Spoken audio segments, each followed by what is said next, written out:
ఇప్పుడు వచ్చేసి బ్లౌజ్కు టక్స్లు వేస్తున్నాం అనమాట. షేప్ టక్స్లు వేస్తున్నాను అనమాట. ఇది వచ్చేసి కాజాల పట్టీకి వచ్చేసి 3 ఏళ్ళు పెట్టుకునేసి ఈ విధంగా మనం ఒక టక్స్ వేసుకోవాలి.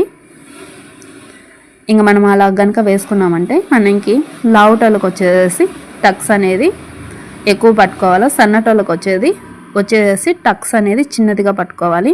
ఇప్పుడు ఫస్ట్ టక్స్ వేసాను కదా, దాని ఎదురుగా ఇంకొక టక్స్ వేసుకోవాలన్నమాట. మనం ముందుగానే ఉక్స్ పట్టి అదే కాజాల పట్టి దగ్గర టక్స్ వేయకూడదు. ఎదురుగా టక్స్ వేసిన తర్వాత మళ్ళీ కాజాల పట్టి కాడికి వచ్చి వేసినప్పుడు ఏమవుతుందంటే మనకి చాలా ఈజీగా అవుతుందన్నమాట. మనం వేసేటప్పుడే కానీ మంచిగా అనిపిస్తుంది. ఎందుకంటే కనుక 3 ఈక్వల్గా వస్తాయి అన్నమాట. చూడండి చాలా ఈక్వల్గా వచ్చాయి కదా మనకి, కానీ చాలా రౌండ్గా వచ్చేసింది. అది బ్లౌజ్ టక్స్లు వచ్చేసి బాగా రౌండ్గా షేప్ బాగా వచ్చినది చూడండి.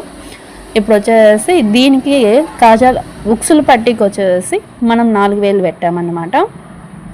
మళ్ళీ చెప్తున్నాను, కాజాల పట్టీకి వచ్చేసి 3000, ఉక్సుల పట్టీకి వచ్చేసి 4000 పెట్టుకోవాలన్నమాట. ఇప్పుడు దాని ఎదురుగా టక్స్ వేసుకున్న తర్వాత ఇప్పుడు మనం కాజాల పట్టీ ఎదురుగా ఒక టక్స్ వేసాను. మొత్తానికైతే ఇలాగ వేసాను అనమాట. మీకు ఈ వీడియో కనుక నచ్చినట్టయితే లైక్ చేయండి, షేర్ చేయండి.